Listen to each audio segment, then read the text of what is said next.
Hello everyone. हमने last class में product function तक देखा था कि किस तरीके से एक्सेल के अंदर फंक्शन का यूज करके हम अपने न्यूमेरिकल वैल्यूज से रिलेटेड प्रॉब्लम का सॉल्यूशन ले सकते हैं। और आज हम यहाँ पे देख रहे हैं राउंड राउंड डाउन और राउंड अप फंक्शन। जैसे कि राउंड राउंड का काम क्या होता है, पहले हम ये समझ लेते हैं कि जब भी हम मार्केट में जाते हैं और कोई भी आइटम परचेज करते हैं तो जनरली उसका जो प्राइस होता है वो 85.65 रुपीज होता है, या 74.40 या 74.75 पैसा होता है। और अगर इस टाइप की कोई वैल्यू लिखी हुई है तो हमें एग्जैक्ट प्राइस कितना देना है ये हमें पता नहीं होता है, क्योंकि आज के टाइम पर तो हम पैसे यूज ही नहीं करते, रुपए यूज करते हैं। तो हमें ये पता नहीं होता है कि वो जो हमसे रुपए मांग रहे हैं वो सही है या गलत है, हमें कितना देना चाहिए कितना नहीं देना चाहिए। बात यहाँ पे 1 रुपए की ही है, लेकिन यहाँ पे हम सीखेंगे कि इन्हीं को कैसे मैनेज किया जाता है, क्योंकि ये जो वैल्यू है वो डेसिमल में लिखी गई है और इसे राउंड ऑफ करके हमें इंटीजर में कन्वर्ट करना है। तो देखिए, इसका एक सिंपल सा लॉजिक है कि पॉइंट के बाद वाली वैल्यू अगर बड़ी या बराबर है किसके, 5 और 50 के, तो वहां पर उस वैल्यू के अंदर +1 हो जाएगा, यानी कि एक वैल्यू बढ़ जाएगी। और अगर आपकी वैल्यू पॉइंट के बाद << 5 और 50 है, तो वहां पर वैल्यू जो है वो एग्जैक्ट ही रहने वाली है, वो बदलेगी नहीं। यानी कि कुछ प्लस भी नहीं होगा कुछ माइनस भी नहीं होगा, वैल्यू बराबर रहेगी। ठीक है, चलिए देखते हैं किस तरीके से काम करता है। इसके लिए यूज करेंगे राउंड फंक्शन। ब्रैकेट ओपन करेंगे और ये बोल रहा है कि हमें नंबर दीजिए, तो नंबर यहाँ पर आप चाहे तो सिलेक्ट कर सकते हैं या टाइप कर सकते हैं। तो हमने टाइप कर दिया है 85.65। देन कॉमा लगाइए। कॉमा लगा के ये नंबर डिजिट पूछ रहा है, ये मैंडेटरी है, अगर आप नंबर डिजिट नहीं देंगे तो ये आपको आंसर प्रॉपर रिटर्न नहीं करेगा। तो ये नंबर डिजिट का क्या मतलब है कि अगर हमें वैल्यू इंटीजर में रिटर्न करानी है, इंटीजर मतलब 85 या 86 वैल्यू अगर हमें रिटर्न करानी है, 85.65 वैल्यू रिटर्न नहीं करानी है, तो उसके लिए हमें नंबर डिजिट्स प्रोवाइड करना होता है। और इंटीजर में वैल्यू चाहिए 85 या 86, तो हमें जीरो ऐड करना होगा। और बाय चांस अगर आपने 1 या 2 ऐड कर दिया, तो ये जो 65 आपका डेसिमल प्लेस है, इस डेसिमल प्लेस से अगर आप 1 लिखेंगे तो 1 वैल्यू रिटर्न करेगा, और अगर आप 2 लिखेंगे तो ये 2 वैल्यू रिटर्न करेगा।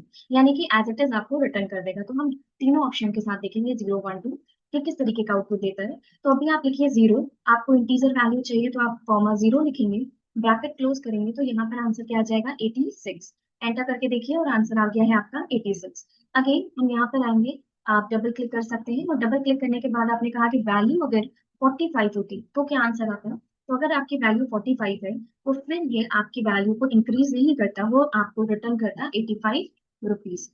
ठीक है, अगेन इस पे आएंगे और अगर हम यहाँ पे 65 करके यहाँ पर हम 1 लिख देते हैं, तो ये क्या करेगा, 85 पॉइंट हमें 7 रिटर्न कर देगा।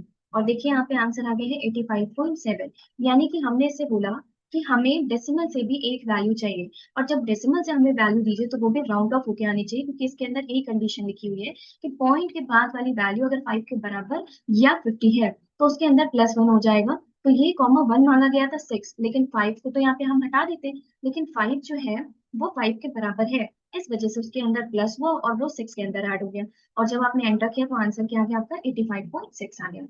बट अगर आपको इंटीजर वैल्यू चाहिए तो आप यहाँ पे 0 लिखेंगे, और अगर आप 2 कर देते हैं तो ये एज इट इज वैल्यू आपको रिटर्न कर देगा। और अगर आपने यहाँ पे डेसिमल के अंदर 3 डिजिट्स लिखे होते तब ये आपको इसके अंदर 2 डिजिट्स देता, बट वो राउंड करके देता। ये देखिए, ठीक है। तो हम यहाँ पे वापस से आ जाएंगे और हम यहाँ पे ऐड कर देंगे कॉमा 0, और आपको आंसर मिल गया है 86। अब ये जो राउंड डाउन और राउंड अप है वो क्या करेंगे, तो नाम से ही क्लियर हो रहा है कि जब भी राउंड ऑफ करने पर कोई वैल्यू डाउन जा रही है तो उसे अप करने के लिए राउंड अप फंक्शन यूज करेंगे, और अगर वैल्यू अप है तो उसे डाउन करने के लिए हम राउंड डाउन फंक्शन यूज करेंगे। यानी कि जब रिकॉर्ड्स में एंट्री बनाई जा रही है तो उन एंट्रीज के अंदर कोई भी प्रॉब्लम को मैनेज करने के लिए राउंड ऑफ से related up and down functions भी अवेलेबल है। Equals to round down function, bracket open, और आपने अगेन नंबर्स दे दिया। नंबर क्या है यहाँ पे, 85.65। जब आपने ये काम राउंड में किया था तो इसने आपको 86 रिटर्न किया, लेकिन यहाँ पर फंक्शन है राउंड डाउन, तो जो वैल्यू बढ़ रही थी ये उसको आपको कम करके दिखाएगा। और देखिए आंसर कितना आ गया है, 85 आ गया है।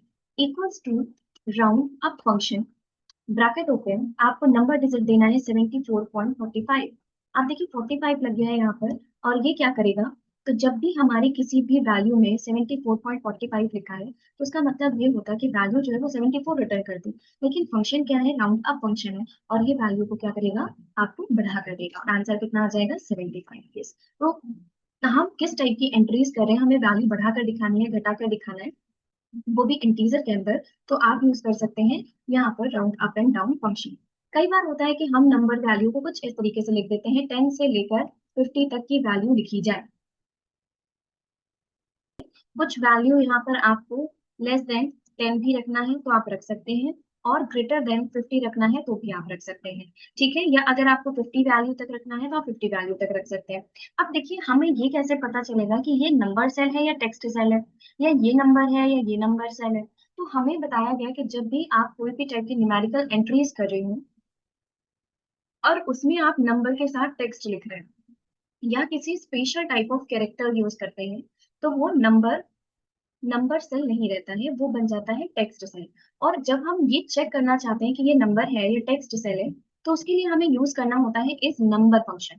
ये चेक करता है कि अगर नंबर नंबर के बराबर होगा तो आपको रिटर्न किया जाएगा ट्रू, नहीं तो रिटर्न किया जाएगा फॉल्स। तो इसके लिए हम लिखेंगे इस नंबर ब्रैकेट ओपन, और हम किसी भी एक सेल को सेलेक्ट कर लेंगे।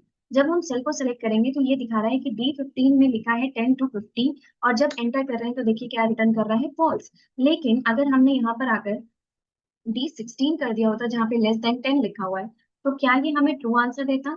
यहाँ पर भी हमें फॉल्स दे रहा है। तो यानी कि जिस सेल के अंदर कोई भी स्पेशल कैरेक्टर्स ऐड किए जाएंगे, वहां पर आपका आंसर हमेशा फॉल्स आएगा, क्योंकि बताया जाता है कि नंबर के साथ में किसी स्पेशल कैरेक्टर्स को ऐड करने पर या अल्फा न्यूमेरिक वैल्यू लिखने पर वो सेल नंबर सेल नहीं रहता है, वो सेल कन्वर्ट हो जाता है आपके टेक्स्ट सेल में। इसलिए जिस सेल के अंदर खाली नंबर लिखे गए हैं, वहां पर वही सेल सिर्फ और सिर्फ क्या है, नंबर सेल है। तो चलिए, हमने यहाँ पे 17 दे दिया है, जो कि 18 देना पड़ेगा हमें। ओके, जो हमारे इस 50 वाले सेल का एड्रेस है, जब आप एंटर करेंगे तो देखिए इसने आंसर ट्रू दे दिया है। पावर एक ऐसा फंक्शन है जो पावर भी निकाल कर देता है वैल्यू का, और क्यूब भी निकालता है। जैसे सडनली आपसे बोला गया कि चलिए बताइए 15 का पावर, अब आपको पता ही नहीं। अब आप एक्सेल में काम कर रहे हैं और आप सोच रहे थे कि कुछ ऐसा पता होता है जिसमें हम एक्सेल के अंदर पावर वैल्यू निकाल सकते हैं, तो उसके लिए आप यूज करते हैं पावर फंक्शन। और उसके अंदर कोई नंबर दीजिए, जैसे 15 का पावर बोला है तो 15 दीजिए, कॉमा लगा के 2 लिख दीजिए, क्योंकि पावर जो है वो हम हमेशा 2 में ही डिनोट करते हैं। तो 15 2 लिखिए, ब्रैकेट क्लोज करिए और एंटर कर दीजिए। देखिए इसने आंसर दे दिया है 15 का पावर। बट अगर आप किसी वैल्यू का क्यूब निकालना चाहते हैं, सपोज दैट अगर आप 3 का क्यूब निकालना चाहते हैं या 5 का क्यूब निकालना चाहते हैं, तो 5 लिखिए, पावर करेंगे तो 25 आएगा। लेकिन अगर आप यहाँ पे 3 कर देंगे तो आंसर कितना आ गया, 125। ओके, तो ये ऑप्शन है जिसका नाम है पावर। पावर फंक्शन पावर भी निकालता है, और अगर आप कॉमा 3 लिख देंगे तो ये आपको क्यूब भी निकाल कर दिखा देगा। सीलिंग एंड फ्लोर, ये भी राउंड करने का ही काम करते हैं, बट ये किस तरीके से राउंड करते हैं ये समझिएगा। जैसे कि कई बार मार्केट में जब कोई प्रोडक्ट खरीदा जाता है, तो वहां पर एक चीज देखा जाता है कि अरे इस प्रोडक्ट की डिमांड जो है वो मार्केट में ज्यादा बढ़ रही है, और जब डिमांड मार्केट में बढ़ती है तो उसके प्राइस को भी बढ़ाने के लिए सोचा जाता है, और डिमांड नहीं है तो प्राइस घटाकर उसको यहाँ पर बेचा जाता है। तो अगर ऐसा कुछ काम हो रहा है मार्केट के अंदर, तो वो कैसे हो रहा है, वो सीलिंग फंक्शन के थ्रू ऑपरेट हो रहा है। जैसे कि कोई भी वैल्यू जब हम यहाँ पे मल्टीप्लाई करें, तो वो राउंड ऑफ होकर हमें मिलनी चाहिए, और राउंड ऑफ तभी होगी जब हमारी वैल्यू यहाँ पर सीलिंग और फ्लोर के थ्रू निकाली गई होगी। तो इसके लिए हम यूज करेंगे ceiling function equals to ceiling bracket open, और सीलिंग फंक्शन के अंदर हमें नंबर देना है। हमने कहा देखिए मार्केट में एक प्रोडक्ट है और वो है पेन। पेन की कॉस्ट थी पहले 20 रुपीज, और हम करना चाहते हैं आप 22 रुपीज।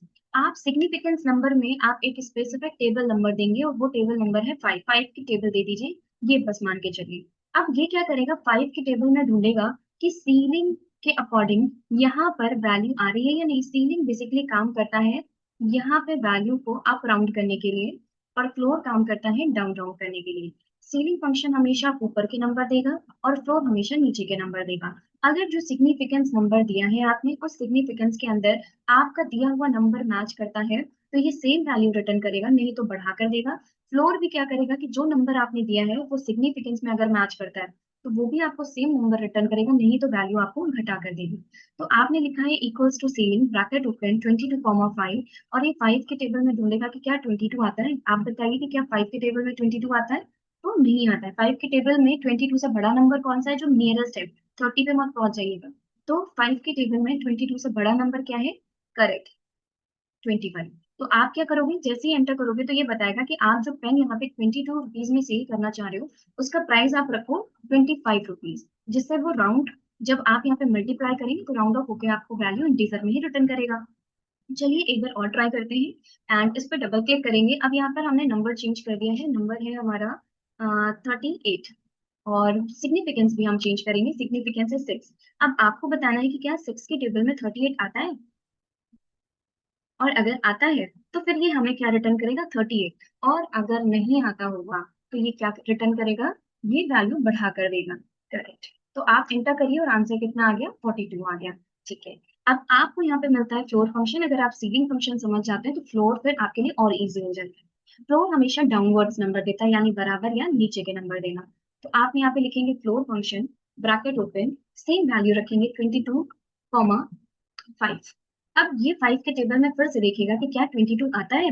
उसने कहा नहीं नहीं, 5 के टेबल में 22 नहीं आता है, और हमें देना है डाउनवर्ड्स नंबर यानी नीचे के नंबर, और नीचे का नियरेस्ट नंबर क्या होगा, 20। और यहाँ पर देखिए आंसर आ गया 20। सेम एज अगर आपने यहाँ पर यूज किया होता और इसकी वैल्यू रखी होती है आपने 38, सिग्निफिकेंस रखा होता आपने 6, तो ये आपको क्या रिटर्न करता, 36। तो ये इस तरीके से आपके फंक्शंस यूज किए जाते हैं, जिनका नाम है मैथमेटिकल फंक्शन। आई होप आपको ये बेसिक फंक्शंस क्लियर हो गए होंगे। देखिए इन पे प्रैक्टिस करिए, जितना प्रैक्टिस करेंगे उतना क्लियर होगा। जो शीट्स आप पहले बना चुके हैं उन्हीं शीट्स पे प्रैक्टिस करिए। आगे की शीट्स हम आपको क्वेश्चन वाइज दे देंगे, चाहे तो आप वैसे सॉल्व कर लीजिए, या एक बार हम बनाकर दिखा देंगे कि किस तरीके से यूज किया जाता है।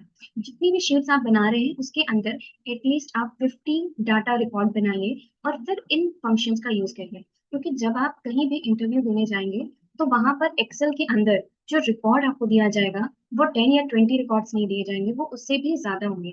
जब आप कहीं पढ़कर कहीं इंटरव्यू देने जाते हैं और एक्सेल पर इंटरव्यू दे रहे हैं और वो डाटा रिकॉर्ड देखते ही आप हैरान परेशान हो जाएंगे कि अरे इन्हें कैसे मैनेज किया जाएगा, इतनी बड़ी शीट दे दी गई है।